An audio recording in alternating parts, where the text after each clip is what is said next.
This is the Good Neighbor Podcast, the place where local businesses and neighbors come together. Here's your host, Sophia Yvette. Welcome to the Good Neighbor Podcast. Are you in need of a grief counseling company? Well, one may be closer than you think. Today, I have the pleasure of introducing your good neighbors, Adele and Esther with LOLA. Hi, ladies. It's lovely having you on today. How are you both doing? Doing great. Thank you. We're doing wonderful. Thank you. Great. Well, we are so excited to learn more about you both and what you do. So tell us a bit more about your company. Sure. I'll go first. My name is Esther Pipoli, and I'm the owner and founder of Loss of Life Advocates, also known as LOLA. We are ending our 10th year of serving families across the country. We're based out of San Antonio, Texas. We have our North Texas representation, which is my sister, through her company, Lolita. So we work together to help families when they're in the middle of a life transition. So it can be a major diagnosis, cancer, stroke, heart attack, and families just don't know which way to turn or what to do first. So there's a lot of things that families encounter when that life transition occurs, but we work with families, business owners, corporations as an employee benefit. And of course, we work across the country, like I mentioned. So we're a virtual company. And so we get families where they're, when they're saddest the most and they're struggling, and maybe mom or dad have been perfectly healthy, and all of a sudden something happens and they're in the hospital and they don't know how to navigate to home. So we are kind of a one-stop shop triage. We access into professionals. So that's what's most important, is we're not actually counselors. We're consultants in the sense that we get the phone calls, we get the emails, people are coming to us, and then we provide access to professionals kind of to cut their time from Googling or going onto the internet and looking and finding the wrong person. We do a lot of vetting of trusted professionals. So everything from attorneys to funeral homes to financial advisors, accountants, even bankers. There are times when we work with banks and we find out some banks are harder to get to work with when a family's going through a life transition. So we really are kind of the quarterback for families. They come to us at their weakest and saddest moments, and I kind of compare us to a runway where airplanes land. The wheels don't land in the same spot. So we are real cognizant of trying to meet families where they're at, and not every family is going to grieve the same and go through a loss the same. So from birth to bereavement, and before, during, and after a life transition, that's what we do. Wow, Esther, with everything you're saying, you just lead me into my first question for you here. And that's really, what led you into this industry in the first place? Well, personal experiences. I have had a very supportive and excellent career in employee benefits for 30 years. But in 2014, I went through the sudden loss of my husband. But previous to that, my sister and I went through the loss of our father. And so our dad was sick. We were caregivers for him. And we knew that the last year of his life was going to be pretty hard. Our mother had died. Our company is named after our mother, Lola. So my mom died. Our mom died in 1999. Our father got sick in 2013. He was really able-bodied, walked, traveled. We had to get on his calendar. But he got sick, and that last year we kind of all knew that it was going to be a pretty hard year.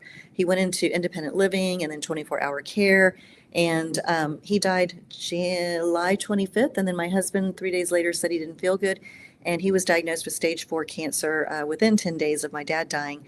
And he died 53 days later. So there was a 63-day period between my dad and my husband. My father, we knew he was going to pass away. We knew that he was on that trajectory towards the end of his life. However, I did not know that the last year of my father's life was the last year of my husband's life.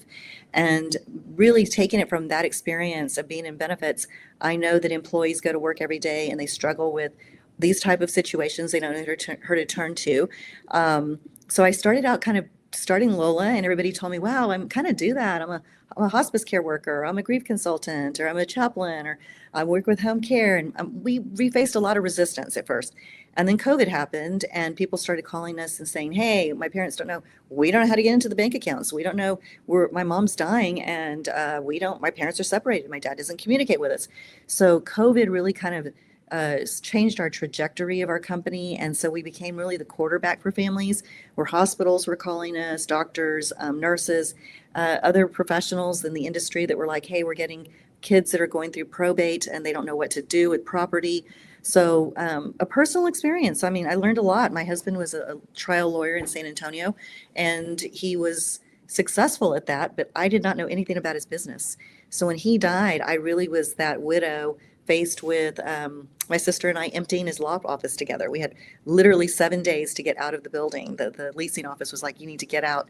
So we were packing up, packing out. I was calling the bar association, and we learned a lot through that experience that most families that go through that don't have anybody to turn to. So it really was a dream and a concept that kind of came out of my own experience. And then a few years later, my sister retired, and we know that that's another life transition. So she came on board and started Lolita, and she covers our North Texas area. So because we both went through the loss of our mother and our father together, we really do try to take time to meet with families to get them prepared, because that's the goal, right? To make sure that they don't have to, get stalled out when something happens. But the majority of the time we're working with families when there's that, we don't know what to do. And we tell people, you don't know what you don't know. And it's not until you're facing it and you're looking down the barrel of the situation that you're all of a sudden going, well, who do I go to and who do I trust? And unfortunately, we learned the hard way from professionals that took advantage of us in our most vulnerable times.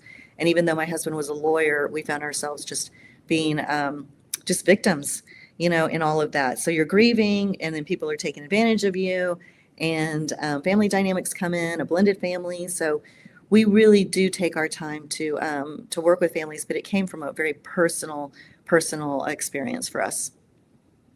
Wow. Well, my condolences for both of your guys' loss. Now, diving in deeper here, what do you really feel people get wrong about your industry and your heart for helping others? Well, I think that most people look at us and they're not sure what we do to begin with. They see loss of life advocates and they're like, are you advocating for loss? And I'm like, no, we're the advocates helping you while you're moving through a loss. And probably the biggest misconception is that people look at it like we're only helping families when there's a death. And we really are trying to prepare families based on our father. He was Mr. Planner. He was an economics professor, and there was always a plan. So we really do base a lot of our business on wanting to get families prepared. We have our LOLA playbook, which is downloadable with a video walkthrough. We do workshops for our community to try to get them prepared. But really the biggest misconception is that people think that we're just at time of loss. And we really do run the gamut from birth to bereavement. We've been with families from losing a child, a stillborn. We've been with families through suicides, with murders, with untimely deaths, with overdoses, it's not just a stroke or heart attack or cancer. So we really are the quarterbacks of getting people to move through a really tragic time. And loss can be anything, it doesn't have to be a death. It can be loss of a career, loss of a kid going off to college. There's so many losses that happen. And when people tell me, gosh, my husband, he lost his job and he can't get out of bed. I'm like, well, he's going through a loss, and we help families with even that career trajectory.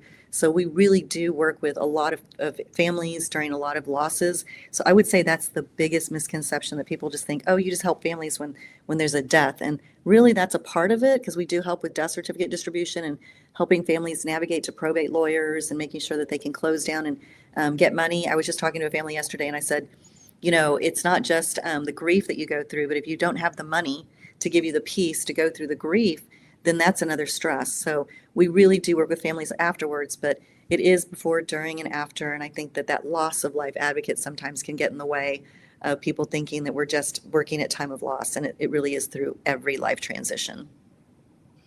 Wow. Now, we know reaching the right audience is so important, and it's really the heart of every great brand. So you gave us an idea of who you're looking to reach, but how are you really attracting these families today?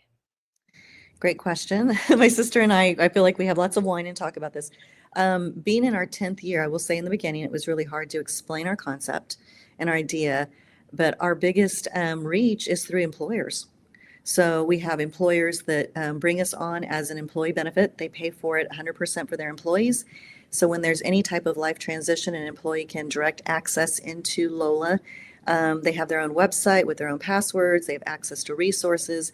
and they get 3 hours. And our benefit of LOLA is the only employee benefit that is transferable. So what that means is if I'm sitting next to a coworker and I hear them struggling because maybe their husband's been diagnosed with cancer or they've had a teenager that's going through something, I can donate my 3 hours to them. So all I have to do is do an intake, and then we reach out to them and say, hey, your coworker gifted you 3 hours of LOLA. It's also transferable outside of the organization. So if your neighbor is going through something, we can help them as well. So we truly are one of the employee benefits that we work with employers, and that's our greatest reach.